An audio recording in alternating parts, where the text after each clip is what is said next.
welcome to another episode of Usapang Musiko Season 2. And for today's episode, I want to talk about the how technique and musicianship goes hand in hand, no? Like it's like they're one and the same, but not really the same, no? But how is it important that you understand how stuff works when it comes to these two main things, no? So it's not like you should be only good with your technique, but you don't know how to be show your musicianship, or you have good musicianship but lack technique. No, it's not going to work out either way. So you should have both those skills covered if you are and want to be a really good musician. No?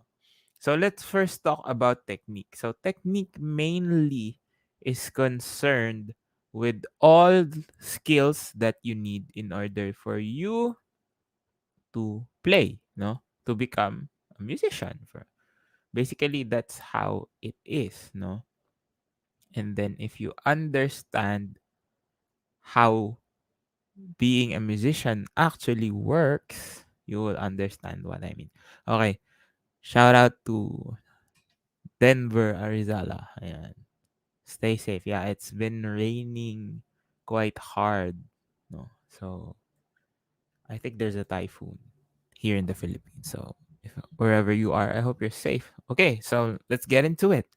Okay, I consider technique, if we would sort of find an analogy with it, like technique for a painter, for example, are not just the brushes, but more of the strokes that you need in order for you to be able to paint. No, you practice different styles or different strokes or different brush types, no, for example, no, so that you can produce different things. Now, when we talk about musicianship, it comes into play, uh, more of what you are trying to do, what kind of painting are you trying to make, uh sort of the style of how it's going to be, no, that's how they are. And I always tell people that music is not just an art form.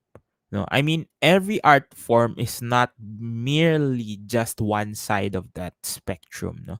We always think na there there is like a great divide between what is rational, left brain, right brain theory, things like that. But you have to have certain skills in order for you to convey the idea that you want, no?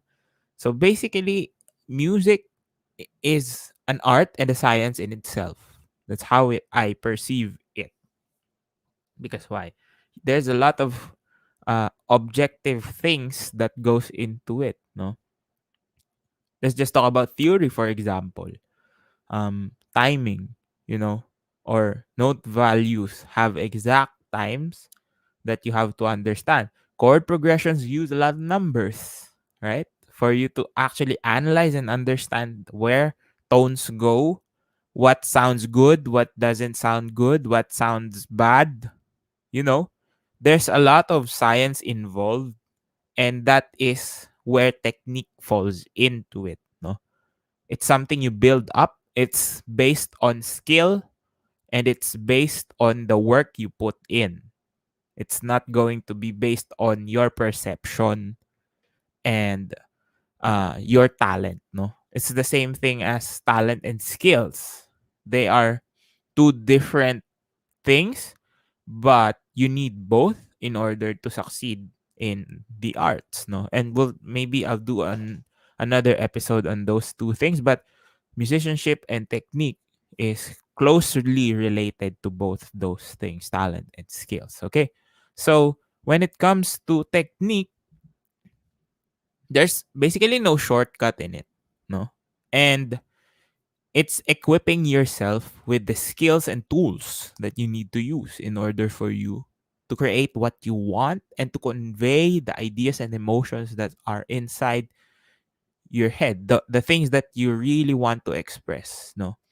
So there, after getting those techniques, after mastering those techniques, then you could talk about musicianship. So they go hand in hand. So musicianship is basically how you convey your music, no? How your music should be played, how you play your own, how you make your tones, how you put together all those techniques that you've learned, no? All those skills that you have mastered and putting them together to create something that is different from everyone else. And that's where musicianship comes in. That's why it's a subjective part. It's what we call the art behind the art form. That's what it is, no? It's the art part of music. It's the art part of music, no? So if you have this bleeding talent of really just conveying your emotions through music, you're really musical, no? But you don't know the skills involved, it would be hard for you to actually convey the right emotions at the right time. No? Because talent will always have a limit or will limit you if you only focus on those things. You have to also focus on the objective things that will make you better, and those are techniques and skills, no? And if you actually look at it that way, that you don't just focus on the music itself but focus on the tangible aspects of it, or the things that are objective, like for example, the types of bow strokes that you can actually do and actually use before doing something or playing your music, you will get a deeper connection, a deeper understanding of how those things work.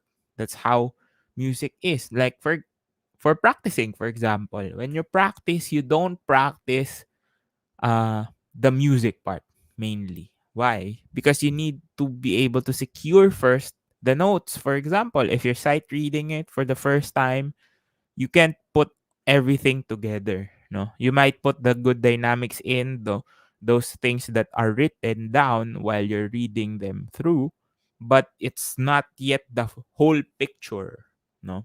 You're just putting together building blocks, no? It's like you're outlining a sketch, or you're sketching out a picture that you want to draw, and that's the building part, no? It's very very objective.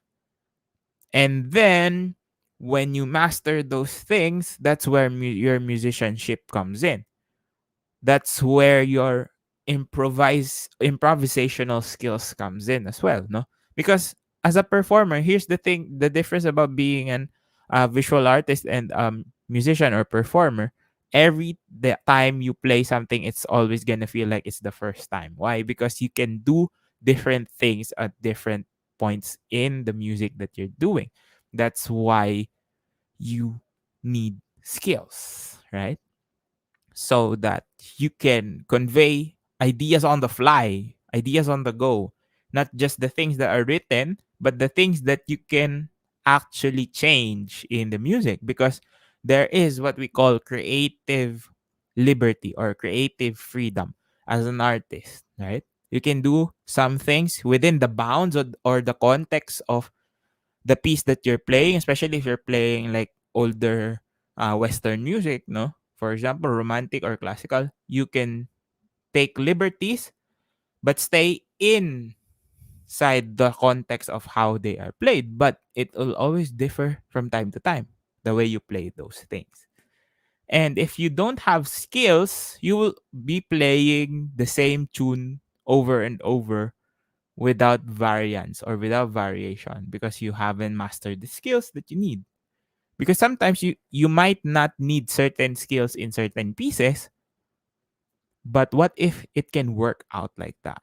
No, what if you can do a little bit of a rubato here, or you speed up on a certain part and you do a different type of bowing, a different stroke, a different color, your vibratos. If your vibratos are only wide, you won't be able to express a lot of things, because sometimes you need narrow vibratos, you need fast vibratos, low vibratos.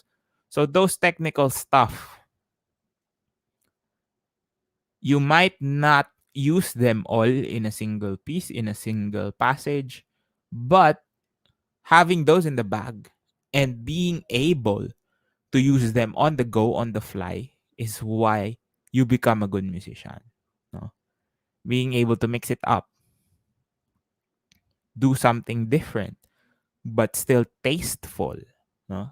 So you have to develop not just your musical sense or your musical taste or your musical style, but you have to also develop the skills that come from those styles. No? Especially for period music, there's a lot of performance practices that you need to understand how these things work and then work with your techniques on how you can convey those emotions or ideas through the music that you're gonna play.